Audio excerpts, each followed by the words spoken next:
Welcome to Mattless Eurovision. It's my Eurovision 2022 Top 40 Rankings countdown.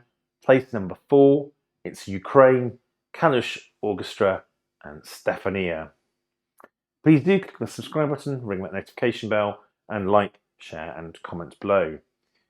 Along with Sweden, Ukraine is truly one of the superpowers of modern Eurovision. They only debuted at the contest less than 20 years ago, but in that time they've had 2 Eurovision wins, they've had a swathe of top 10 results, they have the distinction of being the only country to have a 100% qualification record. They've always got through to the grand final when they have entered. They've sent a wide range of genres, they've always shown innovation and boldness, and often some completely bonkersness in their staging and their live performances, and all the while keeping a connection to their own heritage and musical traditions, and really kind of showing them on the Eurovision stage. And for Ukraine, the contest really has been a way of expressing and fostering an identity as a newly independent sovereign nation. And obviously that independence and flowering as a nation, as we know at the moment, is under brutal threat. And I suspect it has made the Ukrainian delegation and the Ukrainian government, I suppose, absolutely determined to be there in Turin. And I mean, the whole Eurovision community is delighted that their 2022 artist, Kalush Orchestra, are there, and not just there, they're actually looking for that third win. Now, given what has happened since this, it seems incredible that just a week before the invasion, Ukraine held its national final, its televised national final, which once again brought its own drama, as it often does, after the show, and they ended up with a change of artists. So Kalush Orchestra were actually the runners-up of the national final. They won the public vote, but didn't win the jury vote, and there was another winner who won the overall vote, which was Alina Pash, and that was Shadows of Forgotten Ancestors. But it transpired there was some issue with her travelling between Ukraine, and the occupied Crimea. And anyway, it meant that she got disqualified or pulled out, and Kalush Orchestra were given the opportunity. Fair enough, given that they did win the public vote and were the runners-up. But it all seems rather terribly unimportant, given what happened just a few days later and what has happened subsequently. And Alina Pash herself, has been a very vocal and active in her support of her country, against against the invasion and support of her country's freedom. So interesting times have happened since then.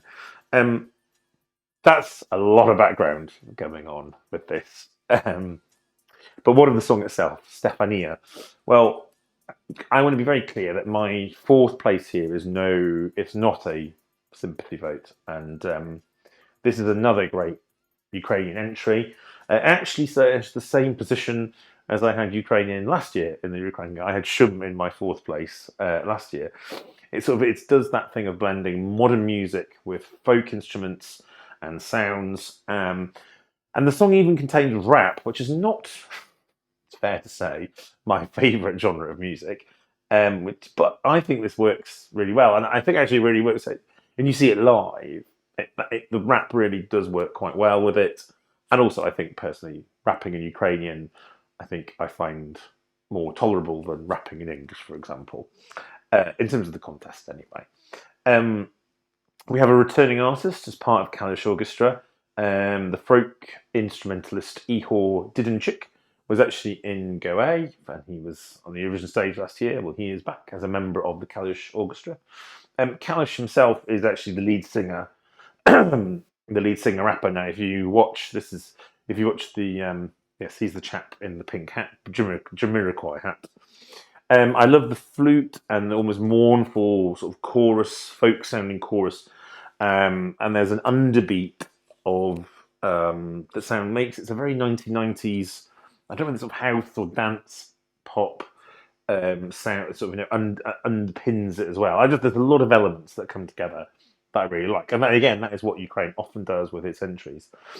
Um, and the subject of the song is, well, this real tug on the heartstrings, because what this song is, Stefania, is an ode to Kalush's mum, who was called Stefania. And of course, this really resonates given what has happened in the meantime. And so many Ukrainians are separated from their mothers, or from their, and families have been split up, or people unfortunately who have been lost during the course of the war. Now, at the time of this video, um, Ukraine is still top in the betting odds, and I can see why that is the case. Betting odds are not necessarily always a reflection of the likelihood; it's just what people are putting bets on. But and I'm far less certain that this will actually be the winner. I think it will get a big televote, and I'm sure some of that will be inspired by kind of outside events. But before anyone shouts sympathy vote, I just don't think voters would vote for something that was rubbish, or something they didn't like or respect. And I think this song would have loads of fans regardless. So I really have. I have, when I say little, I have no time at all for people that say, "Oh, if Ukraine win, it's an undeserved victory." Well, that's absolute rubbish. Quite frankly, it wouldn't be an undeserved victory at all. So, and they say, "Oh, it's not the best song." I was like, "Who are you to say what the best song is? The best song is decided by the juries in the public vote." So, and that is the way that it goes. So, suck it up if that's what happens. I do feel though. I don't think the juries will be quite as will score this quite as highly. They didn't score Shum last year super highly. It was the big televote that pulled Shum up into the fifth place, and I think that maybe there will be something similar this year, and that ultimately won't be enough for it to win. The fact that Ukraine are there at all, I think, is a really powerful statement in itself. And I really hope that Ukraine remains a core member of the Eurovision family for many, many years to come. Slava Ukrainia.